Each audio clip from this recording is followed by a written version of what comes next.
Eu quero compartilhar com os irmãos nessa noite, irmãos, o texto da instituição da ceia. O pastor Jair falou comigo que hoje teria ceia.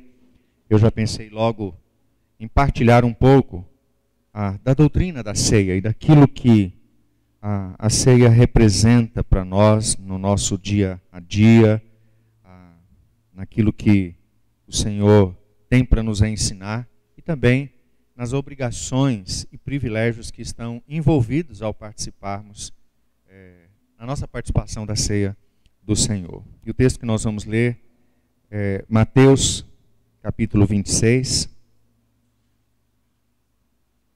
Nós temos a instituição da ceia descrita em todos os evangelhos, né?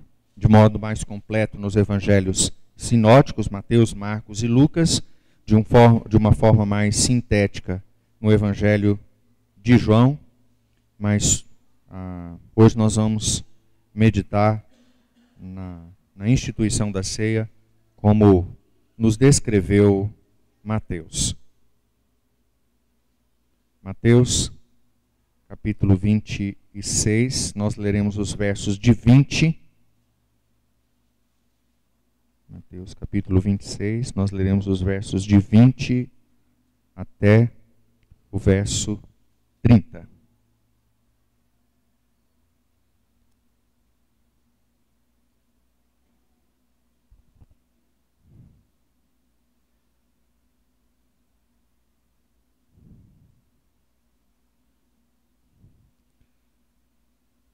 Só um pouquinho, porque a minha Bíblia está devagar para abrir. Eu não ganharia nenhum concurso bíblico aqui com essa Bíblia, com certeza.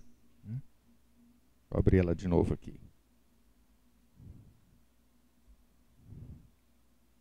Mateus, no capítulo 20. E olha que interessante, agora ela abriu e abriu só ponto e vírgula, exclamação. Deixa eu abrir uma outra aqui.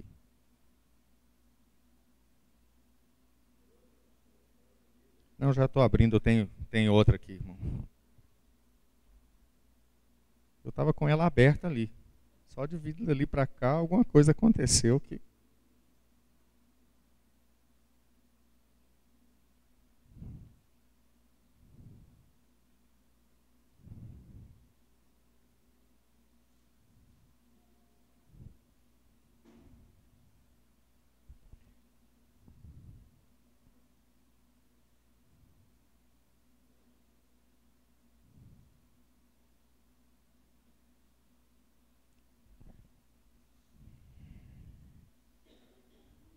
Agora sim.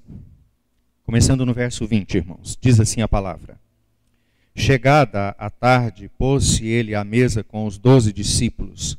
E enquanto comiam, declarou Jesus: em verdade vos digo que um dentre vós me trairá. E eles, muitíssimo contristados, começaram um por um a perguntar-lhe: porventura sou eu, Senhor? E ele respondeu: o que mete comigo a mão no prato, esse me trairá. O Filho do Homem vai como está escrito a seu respeito. Mas ai daquele por intermédio de quem o Filho do Homem está sendo traído. Melhor lhe fora não haver nascido. Então Judas, que o traía, perguntou: acaso sou eu, mestre? Respondeu-lhe Jesus: tu o disseste.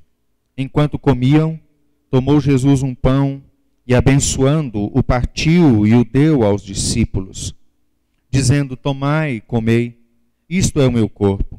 A seguir tomou um cálice, tendo dado graças, o deu aos discípulos, dizendo: bebei dele todos, porque isto é o meu sangue, o sangue da nova aliança derramado em favor de muitos, para a remissão de pecados. E digo-vos que desta hora em diante, não beberei deste fruto da videira, até aquele dia em que o hei de beber, novo convosco no reino de meu Pai. E tendo cantado um hino, saíram para o Monte das Oliveiras. Vamos orar, queridos.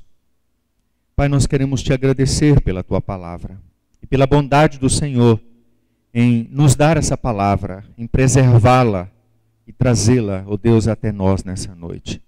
Queremos, ó Deus, te adorar, porque certamente, ó Deus, essa palavra chega até nós, ó Deus, como o Senhor tem nos ensinado. Chega, ó Deus, inspirada, ó Deus, útil para o nosso ensino, para a nossa correção, para a nossa educação na justiça, para a nossa admoestação. Louvado seja o Senhor, Pai, porque essa palavra não voltará vazia para o Senhor. Ela antes cumprirá na vida de cada um de nós aquilo para o que o Senhor a tem destinado. E nessa hora, Pai, nós oramos ao Senhor com gratidão, Deus, sabendo que o Senhor é quem fala conosco através da Tua palavra. Usa o Teu servo, fala com o Teu povo, Deus amado, ilumina as nossas mentes a fim de que o nosso meditar na Tua palavra nessa noite redunde em edificação, em transformação de vidas e em glória e honra para o Teu nome. Em nome de Jesus. Amém, Senhor. Muito bem, irmãos. Esse é um texto bem conhecido. Quem está na igreja certamente já ouviu a leitura desse texto muitas vezes, seja pela ministração da ceia do Senhor, ou pelo simples mencionar da forma como o Senhor Jesus viveu aqueles últimos dias antes da sua crucificação. Esse texto ele tem algumas particularidades muito importantes para nós. E eu quero destacar algumas dessas particularidades, especialmente pensando na importância, no valor dessas palavras para nós, cristãos, de tanto tempo depois de Jesus. Nós somos tentados a imaginar que essas palavras elas tinham um significado especial para os cristãos, para os primeiros cristãos lá.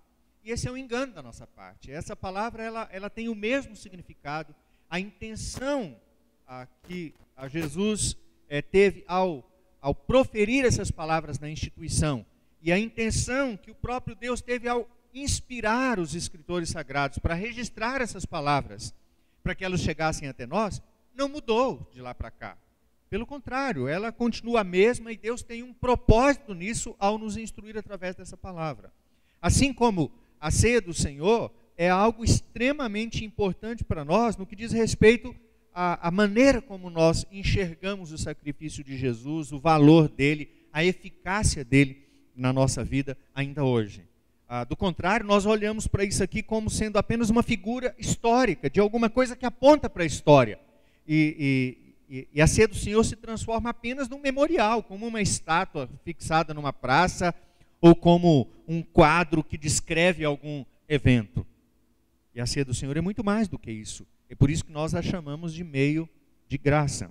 Mateus destaca aqui nesse texto que Jesus, ele toma a iniciativa de celebrar a Páscoa com seus discípulos, e certamente já com a intenção de que aquele momento tão significativo para o povo judeu, da celebração da Páscoa, onde eles se lembravam, e de forma visual e representativa, eles podiam se lembrar daquilo que Deus fez ao tirar os seus antepassados do Egito e livrá-los da escravidão lá do Egito, conduzindo-os para a terra prometida.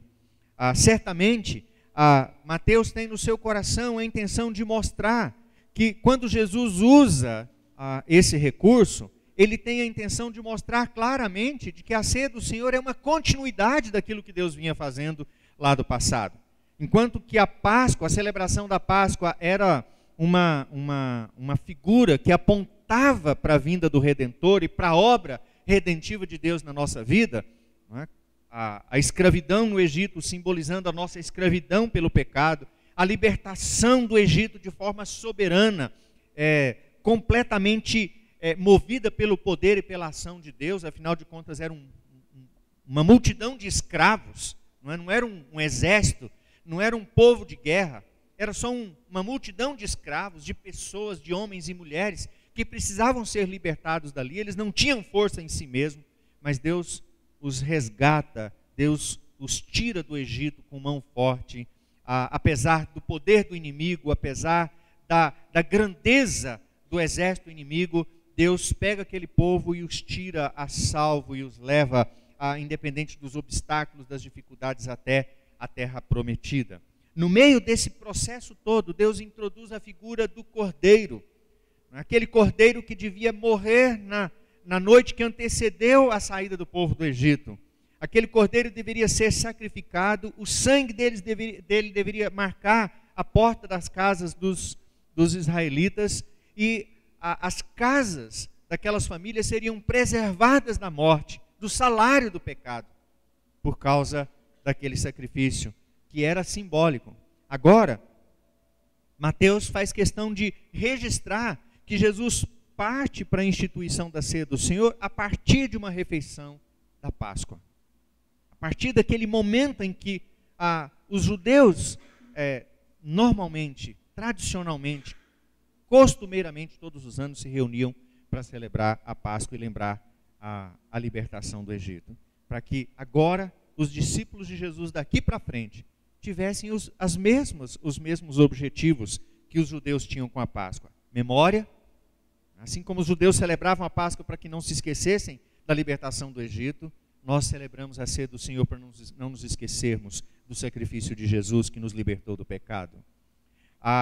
Também há aspectos didáticos nisso, né? As famílias judaicas, elas tinham que se reunir uma vez por ano, preparavam todos os elementos da Páscoa. Depois de tudo organizado, o filho mais velho se levantava e perguntava: pai, para que todas essas coisas? E o pai então se levantava e ensinava as novas gerações, e mostrava o que Deus vinha fazendo na história, o que Deus já tinha realizado, o que Deus vinha fazendo, dando significado a cada um daqueles elementos. Da mesma forma, nós cristãos hoje, ao celebrarmos a ceia, nós olhamos para os elementos da ceia também de uma forma didática. Aprendemos, não é, com eles. Há algo que nós ensinamos, há algo que nós descobrimos e renovamos no nosso coração cada vez que celebramos a ceia do Senhor. E há um aspecto escatológico que estava presente na Páscoa e que está presente na ceia também, que é o fato de que os judeus, eles saíram do Egito e a Páscoa era celebrada cada vez que um cordeiro era sacrificado para a celebração da Páscoa. Isso apontava para o futuro, apontava para a vinda do Messias, apontava para a vinda daquele grande servo de Deus que viria para resgatar permanentemente o seu povo. Da mesma maneira, quando celebramos a ceia do Senhor, nós também olhamos para frente, não olhamos apenas para trás, nós olhamos para o futuro, para aquele dia glorioso que Jesus voltará e nós cearemos com Ele e Ele conosco. Mateus destaca que partiu de Jesus a intenção de tomar a refeição da Páscoa com seus discípulos. Isso é muito significativo, irmãos. Às vezes nós temos tão pouca vontade de estarmos na casa do Senhor para celebrarmos a ceia do Senhor, mas é do Senhor, em primeiro lugar, a intenção, a vontade, o desejo de estar com os seus discípulos. Em Lucas, capítulo 22, na narrativa de Lucas, Lucas registra que Jesus diz para os seus discípulos: eu tenho desejado ansiosamente comer convosco essa Páscoa. Já pensou? Jesus deseja que você esteja aqui hoje para participar dessa ceia. Havia uma preparação prévia que era preciso fazer, e Jesus faz com que isso seja feito de uma maneira que os discípulos vão descobrindo não apenas os recursos que eles têm à disposição para celebrar a Páscoa, mas descobrindo também a autoridade de Jesus. Vão até a cidade, não se preocupem, vai ter alguém que vai atender vocês, basta que vocês falem, as coisas vão estar preparadas antes que vocês cheguem, né? Haverá um cenáculo, haverá alguém que vai preparar, que vai dispor dos recursos para vocês, e os discípulos, ao participarem desse processo, eles deviam olhar para a autoridade de Jesus, a autoridade que Jesus vai destacar de uma maneira muito especial quando ele se despede dos seus discípulos lá em Mateus capítulo 28, quando ele diz: toda a autoridade me foi dada no céu e na terra. Além disso, irmãos, a refeição da Páscoa era uma cerimônia de família, e é assim que Jesus procede conosco.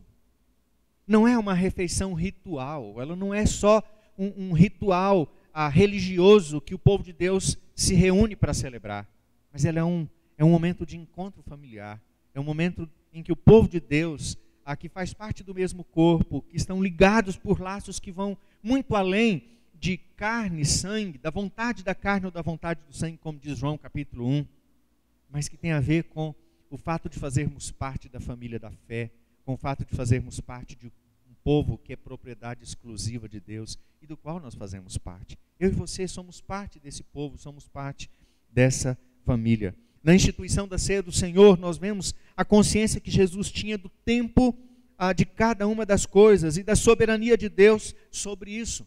Pois exatamente no meio da celebração da ceia do Senhor, Jesus disse para eles: eu sei que o meu tempo é chegado. Eu sei que o meu tempo é chegado. Jesus sabia disso e sabia que aquela celebração tinha que acontecer naquele momento, porque logo depois ele teria que passar por todas as outras coisas que faziam parte da vontade soberana de Deus para a vida dele, como Messias, como resgatador do seu povo. E é por isso que lá no Getsemane, quando ele está ali orando, clamando ao Senhor, naquele momento de retiro espiritual, há ainda também grande sofrimento no seu coração. Mas diante do sofrimento, daquilo que ele antevê pela frente, ele não retrocede, porque ele enxerga nisso o propósito, o tempo, a soberania, a vontade do Senhor para a vida dele. E ao invés de retroceder, a palavra dele é: Pai, se possível, passa de mim esse cálice, contudo seja feito não o que eu quero, mas o que tu queres. Faça-se a tua vontade. Assentar-se à mesa com Jesus, como convidado de Jesus, é isso que somos. Nós nos assentamos para participar da ceia do Senhor, não como um povo que se reúne para tomar uma refeição comum, mas nós nos assentamos à mesa do Senhor como convidados de Jesus. Ele não deixou isso à vontade de todo mundo, ele não chamou a multidão que participou da celebração lá do monte, do Sermão do Monte. Ele não convidou as pessoas que estavam à beira do mar da Galileia quando ele fez a multiplicação dos pães. Ele convidou os seus discípulos, aqueles que eram mais próximos, para que se assentassem com eles. Que privilégio, irmãos. O Senhor conhece você e sabe que você é alguém que pode estar aqui e participar desse momento. E aí, queridos, eu quero compartilhar com os irmãos 5 lições muito importantes que esse texto nos traz sobre a ceia e a nossa participação nela. Sentarmos juntos para celebrar a ceia do Senhor, queridos, é culto, é adoração, é momento de reflexão, é momento de confissão, é momento de quebrantamento, é momento de nos colocarmos na presença do Senhor. E para que isso aconteça, é preciso que nós tenhamos em mente algumas coisas que ficam muito claras nesse texto. A primeira delas é: quando nós nos assentamos à mesa com Cristo, nós somos vistos como realmente nós somos. Ninguém vem aqui com máscara. Você pode até pôr máscara para as pessoas que estão ao seu redor, mas não para o Senhor. Jesus sabia exatamente quem estava se assentando à mesa com ele. Por isso é que ele dizia: o traidor mete a mão no prato comigo. E uma coisa surpreendente desse texto, irmãos, e que eu fico me colocando, e peço que você também se coloque nesse lugar, né? Naquele momento, não foi só Judas que diz: acaso sou eu? Todo mundo fez a mesma pergunta: Senhor, por acaso sou eu? Sabe, amados, o fato é que muitas vezes nós temos tanto medo de sermos conhecidos diante de Deus, que nós temos o receio de que de alguma maneira alguma coisa esteja encoberta na nossa vida e que possa atrapalhar a nossa comunhão com Ele. E pode mesmo. Mas o que Jesus queria ensinar é que ninguém ali naquela mesa estava encoberto, estava escondido, ou não era visível plenamente na sua plenitude pelos olhos de Jesus. Jesus sabia exatamente quem eram eles. Jesus sabia quem eram aqueles dois que pouco tempo antes havia entrado numa disputa para saber quem era o maior, quem poderia se assentar à direita de Jesus lá no céu. Jesus sabia quem era Pedro, que logo depois da ceia vai negar Jesus. Jesus sabia quem era Tomé, que diante das evidências da ressurreição de Jesus diz: não acredito se eu não puder pôr a mão. Jesus sabia quem era Filipe, que dizia: Senhor, pelo menos mostra o caminho, porque nós não sabemos o caminho. Jesus sabia quem era Judas, que o havia vendido, que o havia traído. Jesus sabe quem é cada um de nós aqui. Não tente se esconder diante do Senhor. A grande descoberta de sabermos que nós somos vistos como nós somos é que nós podemos nos aproximar do Senhor e dizer: Senhor, eu sou de fato quem eu sou. Tem misericórdia de mim. Purifica o meu coração. Limpa a minha vida. Me faça novo. Me faça nascer de novo. Não permita, Senhor, que eu viva de aparência, de um cristianismo superficial e aparente. Mas me permita estar muito perto do Senhor. Sinceridade e verdade são pré-requisitos fundamentais para aqueles que querem se aproximar do Senhor. E essa é uma grande descoberta que Davi faz da maneira mais difícil.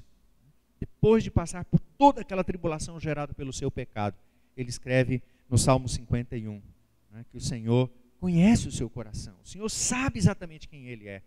E ele diz exatamente isso, que o Senhor, ao conhecer o seu coração, o Senhor exige sinceridade e verdade. Não há como nos escondermos diante do Senhor.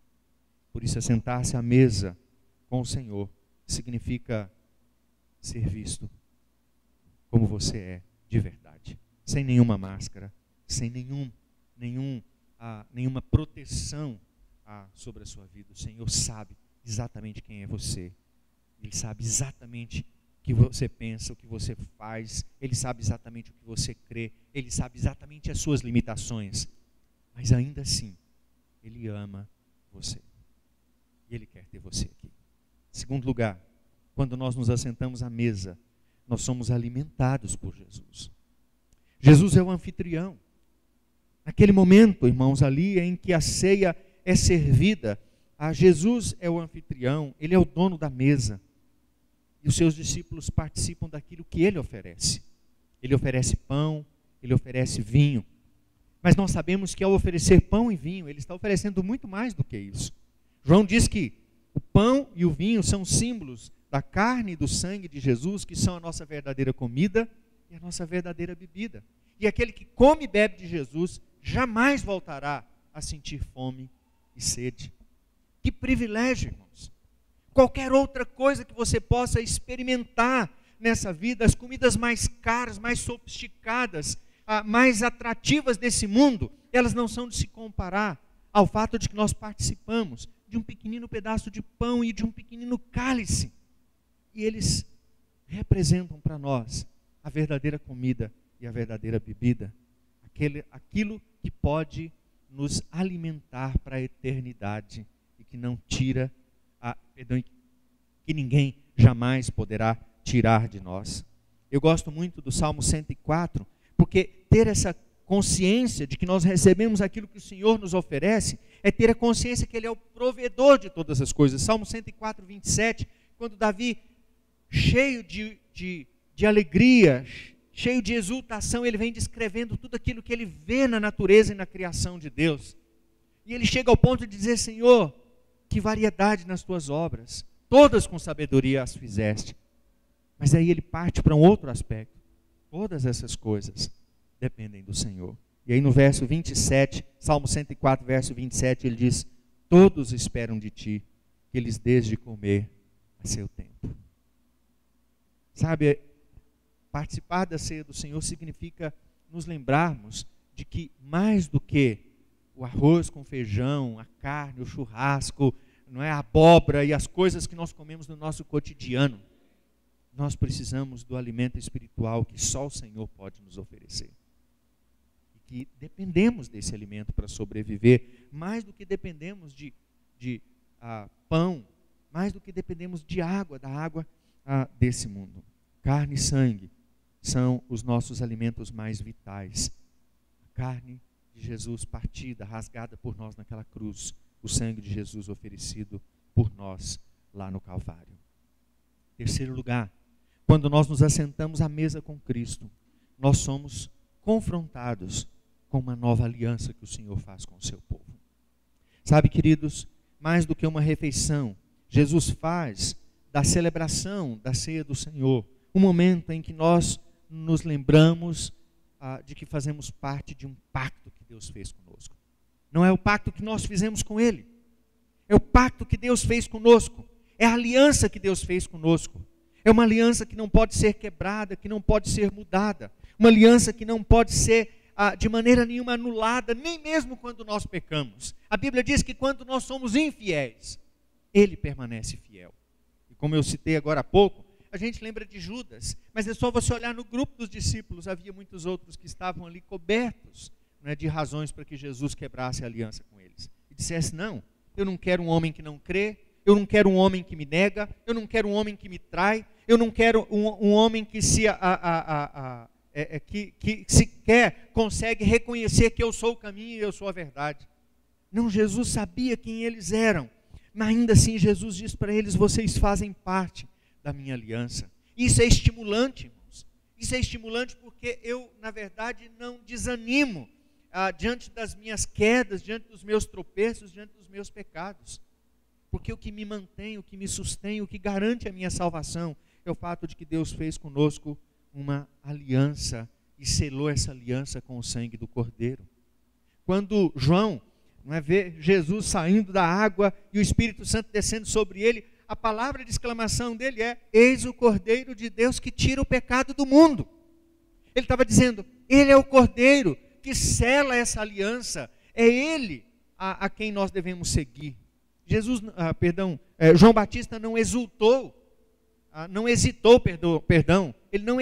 em momento algum dizer, eu não posso apontar para Jesus, eu vou perder o meu rebanho. Não importava para ele perder os seus discípulos, desde que eles se tornassem discípulos de Jesus, porque ao se tornarem discípulos de Jesus, eles participariam dessa nova aliança. A nova aliança, amadas, é aquela que é escrito, diz Jeremias, no nosso coração. Ela não é escrita em tábuas de pedra, ela não é escrita em pergaminhos, mas ela é escrita em tábuas de carne no nosso coração. É a nova aliança que foi feita porque Jesus, Ele próprio, assumiu ser Ele a garantia do cumprimento desse pacto. Não sou eu não posso ser a garantia, eu não posso ser a garantia porque eu não sou capaz de garantir esse pacto. Mas Jesus pode. Porque Ele veio, morreu por nós, deu a sua vida, deu o seu sangue. Quando nós nos assentamos à mesa com Cristo, nós somos estimulados a olhar para a perspectiva da nossa relação com Deus,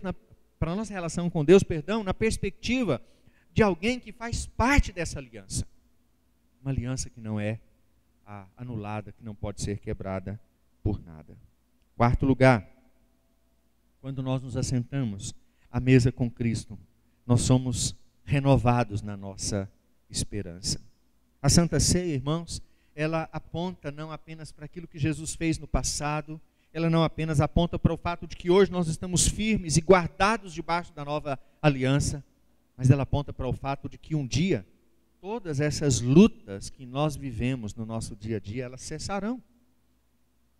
Que um dia nós seremos novos, e novos nós cearemos com o Senhor, e Ele conosco.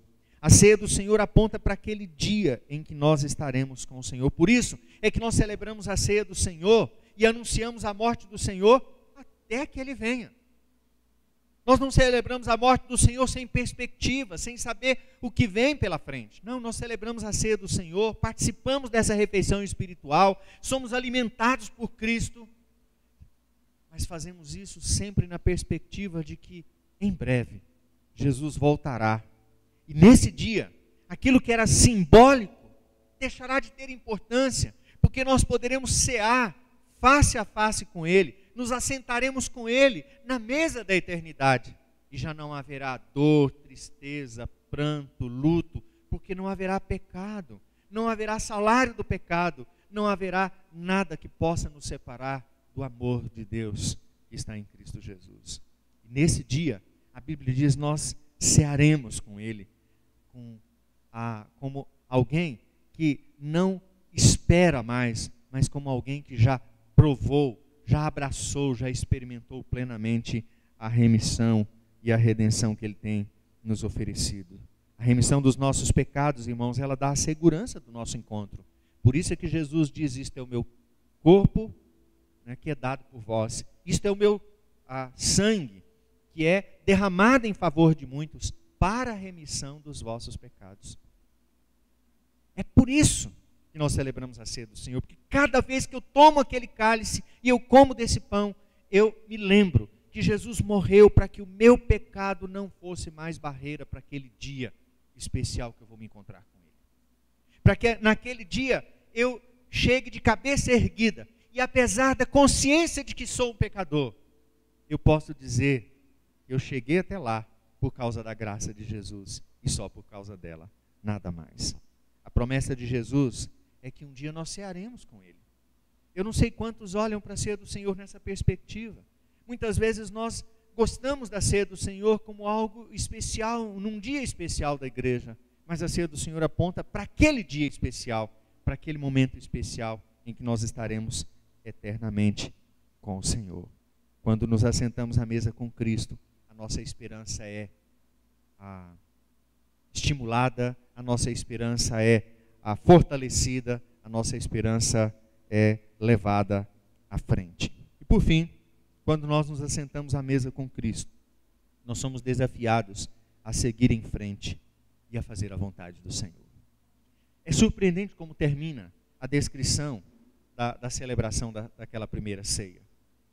Diz que eles cantaram um hino, eles adoraram o Senhor, eles louvaram o Senhor, e eles saíram dali e foram em frente. Jesus sabia que ao saírem dali, o caminho seria super difícil. Eles teriam que enfrentar a oposição que estava armada do lado de fora. Jesus, ele mesmo diz, eu sei que aquele que me trai, mete a mão comigo no prato, ou seja, a traição já está consumada. Ao sair dali, Jesus sabia que ele iria enfrentar a morte. Ele seria preso, seria julgado injustamente e seria morto pelos nossos pecados. A ceia do Senhor, amados, em primeiro lugar, ela nos desafia ao louvor incondicional. Por isso Jesus, antes de sair com seus discípulos e deixar aquele ambiente protegido do cenáculo, como nós estamos aqui, eles louvam ao Senhor, eles adoram o Senhor. E aí, um bom exemplo que nós temos disso é o Salmo 13. É um salmo que começa até meio depressivo, quando Davi diz, Senhor, até quando? Até quando, Senhor? O inimigo vai se levantar contra mim, parece que o Senhor não vai me ouvir, parece que eu vou estar cercado de laços de morte todos os dias, até quando, Senhor? Mas aí ele muda completamente, naquele pequeno salmo, ele muda completamente a postura dele e diz assim no tocante a mim, eu confio na tua graça e me regozijo na tua salvação, Senhor. Pode parecer que está demorado, pode parecer que o inimigo está prevalecendo, pode parecer que as coisas no meu coração internamente estão muito difíceis. Mas eu tenho ânimo para seguir em frente por causa da tua salvação e por causa da tua graça. E aquele salmo termina com uma declaração de louvor maravilhosa, quando Davi diz assim, louvarei ao Senhor porquanto me tem feito muito bem. Ele não diz, louvarei ao Senhor porque quem sabe o Senhor vai fazer alguma coisa boa para mim. Não, eu louvarei ao Senhor porquanto o Senhor me tem feito muito bem, e eu já tenho experiência disso.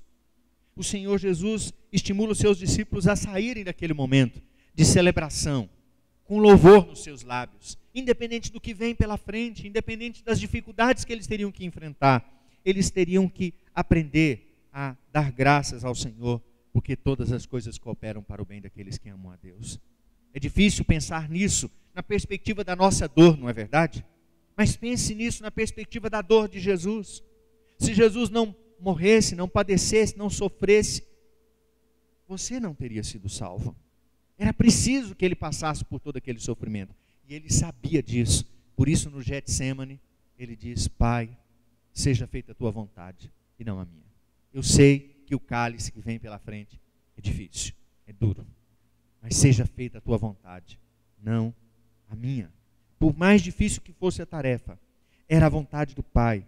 E Jesus deu o exemplo disso. E Jesus louvou junto com seus discípulos.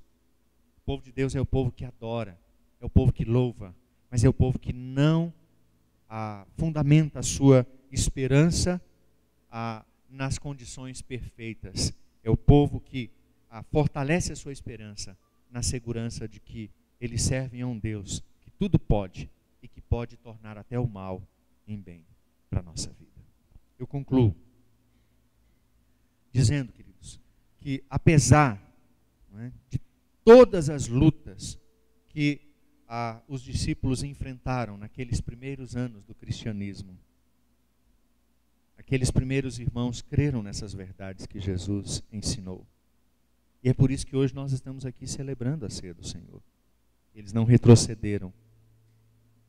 Muitos deles foram mortos, perderam as suas vidas, perderam entes queridos, perderam bens, perderam casas, perderam a sua própria vida por amor a Jesus.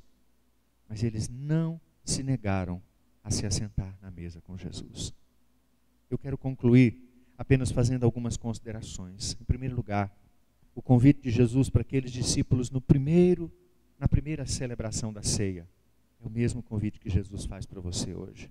Tenho desejado ansiosamente cear com vocês, participar dessa refeição com vocês.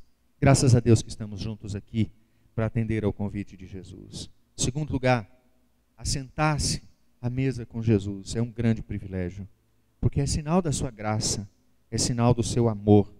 Ele não excluiu nem mesmo aquele que o trairia. Assim como podem haver pessoas no nosso meio, na igreja, no meio do rebanho de Jesus, que ainda não entregaram a sua vida para Jesus, ou que estão aqui por motivos errados. Mas é o povo a quem Jesus convida para cear com ele. E embora a gente possa não saber direito, é importante lembrar que nós somos vistos como nós somos. Jesus sabe exatamente quem você é. Ele sabe se você é um discípulo verdadeiro, mas ele sabe também se você é um traidor que se assenta à mesa com ele. Por último, essa é uma oportunidade extraordinária de nos examinarmos, de fazermos um autoexame e dizer: Senhor, eu faço parte dessa aliança, eu faço parte desse pacto que custou a vida de Jesus, o teu filho. Como é que eu tenho respondido a isso? Como tem sido o meu coração, o meu comportamento, a minha consagração diante disso? É por isso que Paulo diz, ao instruir os coríntios na celebração da ceia do Senhor: examine-se, pois, o homem a si mesmo, e então coma do pão e beba do cálice. Assentar-se à mesa de Jesus é uma oportunidade de nos examinarmos, de lembrar que Jesus nos vê como nós somos, nos ama, apesar daquilo que somos. Mas Ele também é um Deus santo e dele não se zomba. É por isso que Paulo diz: examine-se, pois quem come e bebe sem discernir, come e bebe juízo para si. Ninguém ficará impune. Na Santa Ceia, irmãos, nós somos renovados na nossa alegria de estarmos próximos a Jesus, na nossa esperança de que um dia estaremos com Ele eternamente. Somos desafiados a uma vida de santidade, o tempo todo, em todas as circunstâncias, porque Ele é o nosso Senhor, Ele é o nosso Salvador, e Ele é o Cordeiro de Deus que tira o pecado do mundo. Deus nos abençoe. Vamos orar.